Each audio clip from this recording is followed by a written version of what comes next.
Para hacer democracia, se requiere estar bien informados. La Urna, programa del Instituto Electoral de Coahuila. Los temas democrático-electorales al alcance de la ciudadanía. Hola, ¿qué tal? Bienvenidos a su programa La Urna, producción del Instituto Electoral de Coahuila.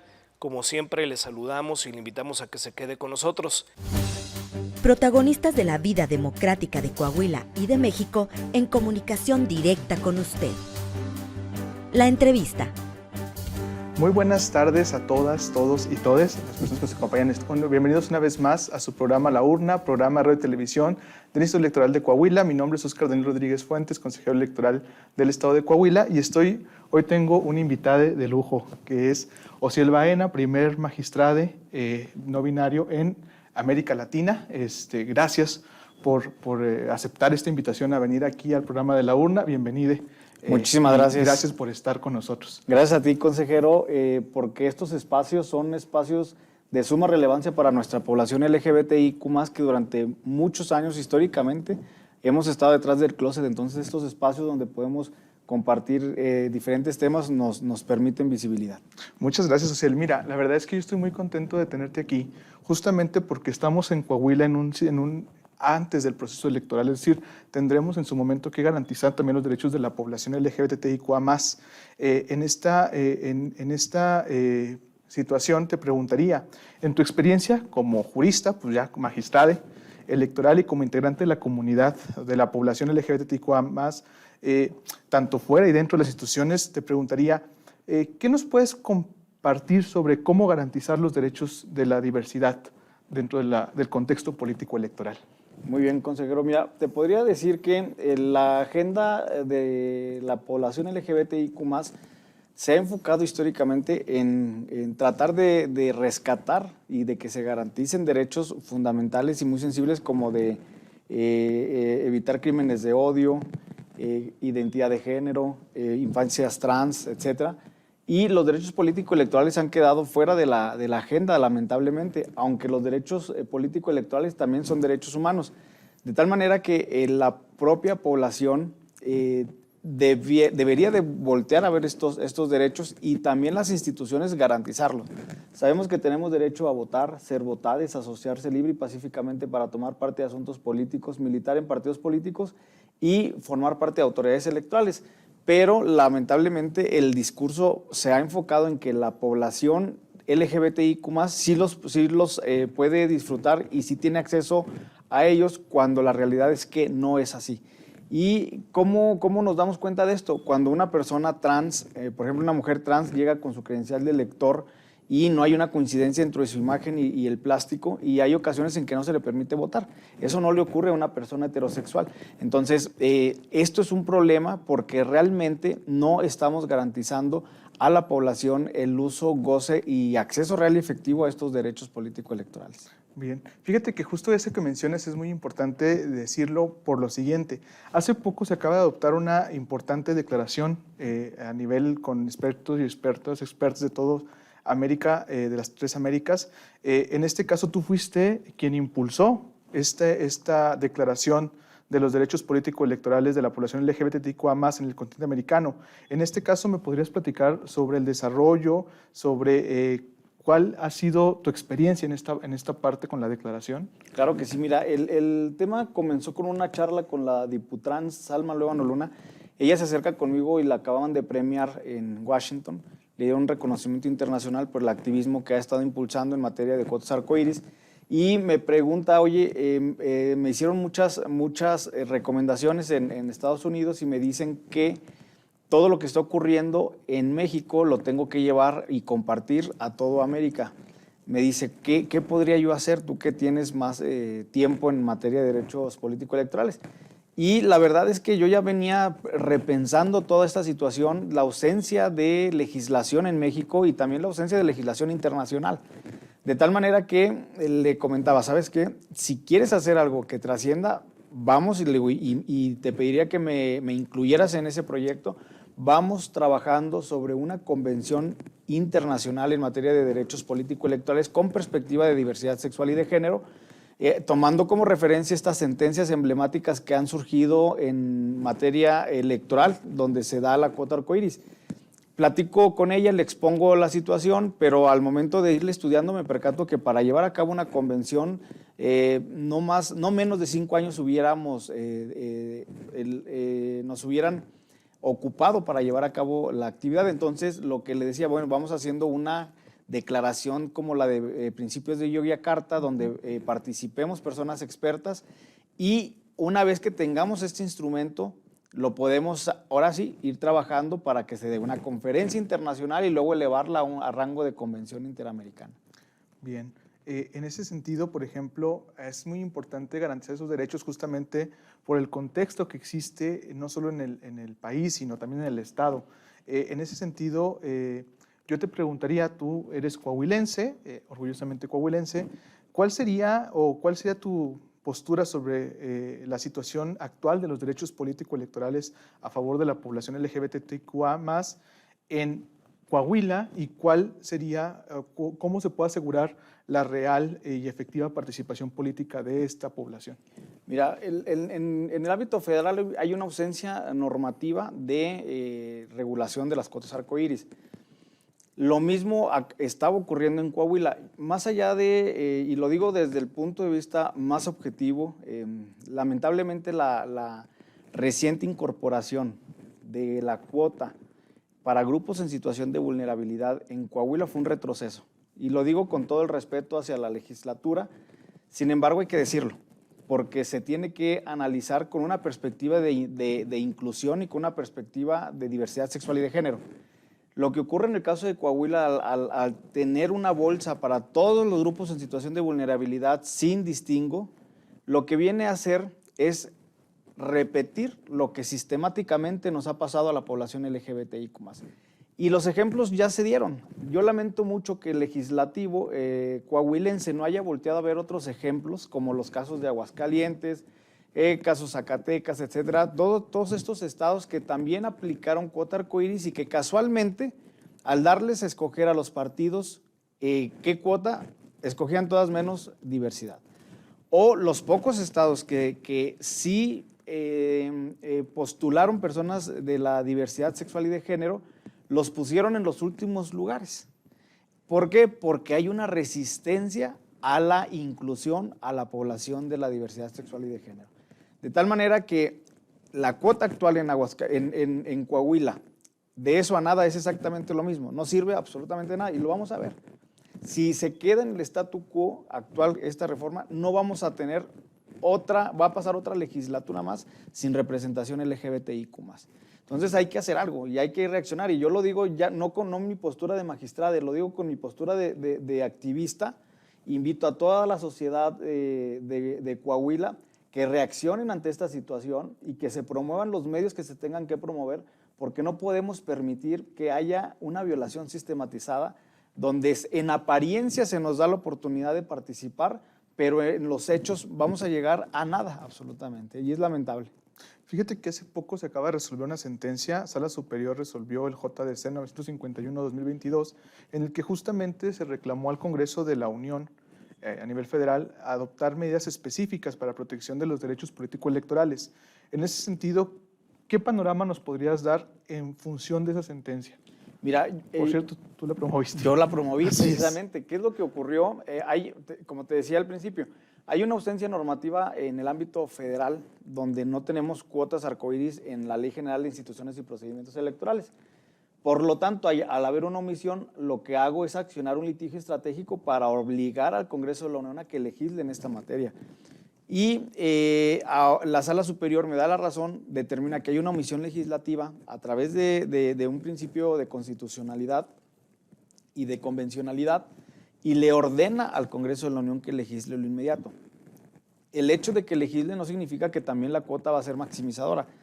Esperemos que no ocurra lo que pasó aquí en Coahuila, que el legislativo federal tenga una visión progresista y no regresiva como la de Coahuila, y que tenga una visión donde aplique cuotas que en la realidad se materialicen. Y además tendríamos que decirlo, en esta elección que pasó, donde se dieron lineamientos de cuota, pues se lograron 4 espacios arcoíris en la Cámara de Diputaciones y esperemos que ahora ya esté reglamentado porque tendríamos que estar impugnando constantemente estos espacios cada que haya elecciones. Fíjate que es una situación importante la que mencionas, porque justamente, digamos, a nivel federal y en otros estados se han establecido acciones afirmativas en favor de la diversidad, en favor de grupos históricamente vulnerados. En ese sentido, yo te preguntaría, ¿cómo debería ser una acción afirmativa para poder estar conforme a los estándares, digamos, de los tribunales? Mira, lamentablemente tenemos un rezago no solamente legislativo, sino en muchos aspectos. No teníamos contabilizada a la población de la diversidad sexual y de género, no teníamos un censo que nos permitiera decir cuántas personas de la población existimos. Y ahora ya no tenemos esa justificación. Ya el INEGI, con la encuesta que realizó recientemente, estableció que habemos personas reconocidas abiertamente de la población LGBTIQ+, en un porcentaje del 5%. Esto significa que debe haber una representación, cuando menos, en ese porcentaje. Lamentablemente, siempre va a haber argumentos en contra, porque esto significa que los grupos mayoritarios no puedan acceder a la totalidad de los espacios. Los grupos mayoritarios quisieran todo, pero en el caso de la cuota arcoíris, para poderla garantizar, tenemos que hacerlo con una perspectiva de igualdad formal y de una igualdad material.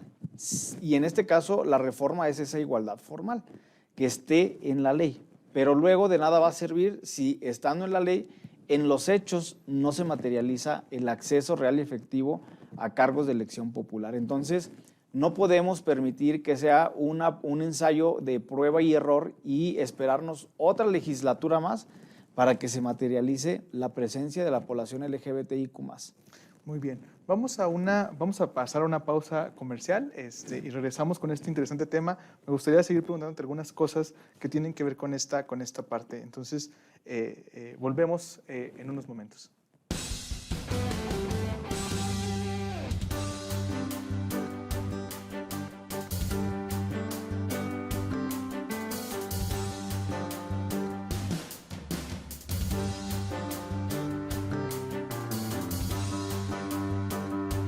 Muy buenas tardes nuevamente, bienvenidos una vez más a su programa La Urna, programa de radio y televisión del Instituto Electoral de Coahuila. Estábamos entrevistando al magistrado Osiel Baena, que en este momento nos habla un poco sobre acciones afirmativas y sobre la garantía de los derechos político-electorales de la población LGBTQA+. En ese sentido, estábamos con un tema que tiene que ver con acciones afirmativas. Tú has sido uno de los principales accionantes ante tribunales de estas cuotas arcoíris, de estas acciones afirmativas, y bueno, gran parte de la jurisprudencia, y eso es la importancia del magistrado Osiel, gran parte de la jurisprudencia que se ha emitido en favor de grupos LGBT en materia política electoral tienen que ver con acciones que has promovido. Hay una parte importante, sobre todo en el sentido, tú te consideras no binaria, entonces en esa parte es una situación de suma relevancia para la cuestión de disidencias sexuales. Tenemos un sistema que está enfocado en un binarismo sexogenérico, ¿no? En este caso, este sistema se construyó así justamente porque las personas no binarias, digamos, no habían sido incluidas. Y en algunas sentencias, en ese caso, por ejemplo, en el subrec 256-2022, se refirió sobre ciertos conflictos que existían entre el no binarismo y la paridad de género. En ese sentido, ¿qué nos podrías platicar sobre las personas que se consideran o autoidentifican no binarias? Mira, consejero Oscar, el sistema mexicano, jurídico mexicano, se ha enfocado en una división biológica. Contempla lo que percibes con la vista en los cuerpos de las personas y se divide en dos grandes sexos. Las personas que tienen pene y las personas que tienen vagina. Las que tienen pene las llaman hombre, las que tienen vagina las llaman mujer, aunque biológicamente también tenemos personas intersexuales, entonces biológicamente desde ahí hay un error.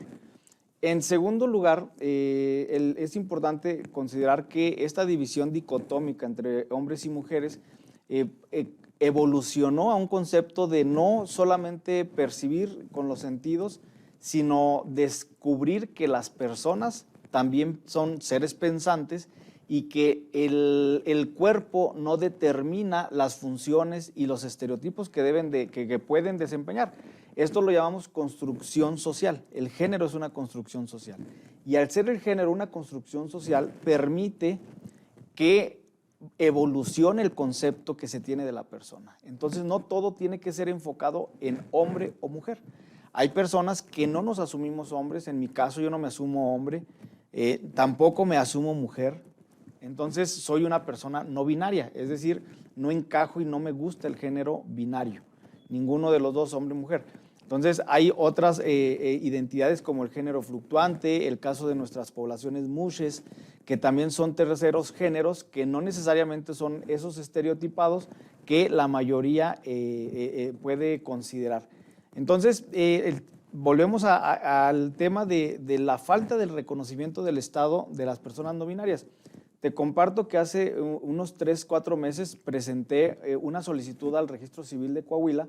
Llevo mi solicitud para que se me expida mi acta de nacimiento como persona no binaria y la directora del Registro Civil de esta entidad me dice que no puedo, que no me puede emitir, no puedo yo solicitar eso porque no existe en la legislación coahuilense el término o la identidad de género no binaria, que solamente un hombre puede cambiar su género a mujer o una mujer puede cambiar su género a un hombre, en una interpretación totalmente antiderechos, en una interpretación nada progresista, porque tenemos ya criterios de la Corte Interamericana que reconoce a las personas no binarias.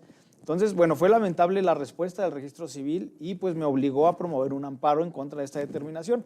Ahorita el amparo está en curso, esperemos que en unos 3 meses, 4 meses más se resuelva, esperemos que sea a mi favor y si no, pues nos vamos a ir a la Suprema Corte, incluso hasta instancias internacionales, porque es una maximización del derecho. Las personas no binarias tenemos derecho a la identidad y la identidad es un elemento fundamental del libre desarrollo de la personalidad. Entonces, si esto ocurre en materia civil, en materia familiar, como en el tema que ocurra, que se ocupe, ¿qué esperamos en materia de derechos político-electorales? También hay un retroceso y un rezago en este tema, pero afortunadamente, como lo dijiste, los litigios estratégicos que hemos estado empujando, han permitido ya generar un poco de línea de interpretación.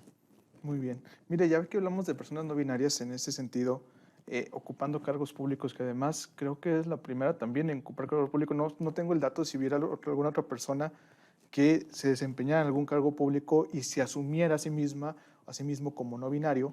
En ese sentido, me gustaría preguntarte ahora sí una cuestión más de tu trayectoria. ¿Cómo ha sido tu experiencia como persona no binaria dentro de tu encargo público? ¿Qué es lo que destacarías en estos reciente, digamos, nombramiento en este caso? Mira, consejero, yo me asumo como una persona homosexual desde la carrera hasta hace 2 años. Hace 2 años yo me identifico como una persona no binaria. Desde hace 2 años que comienzo estos litigios estratégicos, al momento de estudiar y de elaborar mis agravios, me topo con la teoría queer y no binaria, es cuando me descubro como una persona con esta identidad no binaria. Entonces, también transité de no solamente mi identidad de género, sino también ajustar mi expresión de género. La expresión de género es cómo me quiero mostrar hacia la sociedad. Y en un sistema de impartición de justicia conservador, en un sistema de impartición de justicia, lamentablemente hermético, en el que los formalismos son los que imperan, pues esto ha incomodado a muchas personas. Claro. Lamentablemente se me ha preguntado que la figura de una magistratura debe de enfocarse en el trabajo jurisdiccional, y eso es muy cierto, pero también lo es que no hay una visibilidad de nuestra población. Y ahora se habla más de mi expresión de género que de mis conocimientos y mis aportaciones jurisdiccionales al tema en la materia, pero es parte de. ¿Por qué? Porque esto no se había dado. Es un acontecimiento histórico, porque de que habemos personas de la población LGBTIQ+, ocupando cargos públicos, tanto de elección popular como de designación, lo habemos. Supongo yo que habrá por ahí algún ministro de la Suprema Corte, ministra de la Suprema Corte, algún consejero o consejera del Consejo General del INE que tenga una identidad de género no convencional, pero que lo exprese y que lo haga público, que no tendría por qué decirlo, pero que lo quiera compartir, pues no lo hay. ¿Por qué? Porque hay un problema también de aceptación por parte de la sociedad. De tal manera que el haberme aceptado yo públicamente como una persona no binaria y tener una expresión no binaria, pues viene a desencajar y a romper este estereotipo y este esquema de lo convencional. Y pues estoy siendo punta de lanza en este tema porque también las personas no binarias no figuramos ni siquiera en la sigla LGBTTIQAP+, estamos en el más, porque estamos siendo invisibilizadas. Y siempre comento que tengo la oportunidad de decir, lo que no se menciona no existe y lo que no existe no se atiende. Pues sí, fue justamente una frase bastante fuerte, en el sentido de que justamente tendemos como sociedad a invisibilizar a aquellos grupos, primero, que consideramos que no son, como de alguna forma, lo digo entre comillas, normales, y posteriormente yo he visto, por ejemplo, todo este desarrollo que ha pasado contigo en redes sociales, ¿no? Y me parece bastante interesante porque las críticas han sido tanto de la gente conservadora, pero también de la misma población. Entonces, justamente porque la expresión y la orientación sexual, y es algo que no se ha entendido, son cosas distintas. Y muchas veces, por ejemplo, podemos estar en la parte de una orientación sexual, pero que es cisgénero, y que en una expresión de género distinta pues se ve como cierta reticencia a aceptarlo. Yo, por ejemplo, te felicito por esta parte porque me parece que es importante esta visibilización de todas las diversidades, todas las disidencias sexuales, todos aquellos que hemos estado desde la resistencia primero y ahora desde la política pública para construir un mundo, digamos, una sociedad que sea más justa y más igualitaria para todas, todos, todes, ¿no? Finalmente es una parte importante.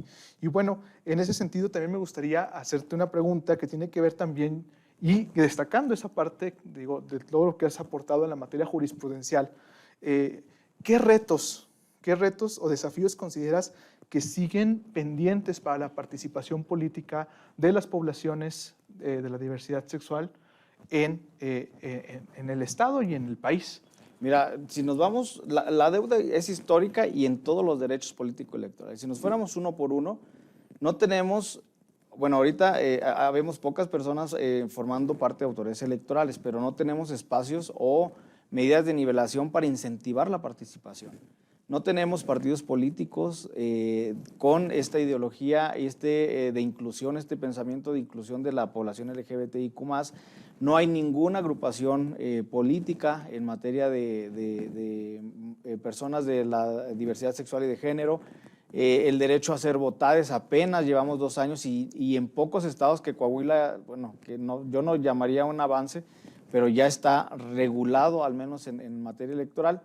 Lo veo más como retroceso. Y en el tema de votar, como lo decía, no todas las entidades tienen el protocolo para garantizar la votación para las personas trans y no binarias, pero si nos vamos mencionando una por una, nos vamos a dar cuenta de que no existen las condiciones para que accedamos a estos ejercicios, a estos derechos político-electorales de una manera real y efectiva, porque tampoco es suficiente que tengamos la normatividad, porque si no se materializa es exactamente o es igual a 0.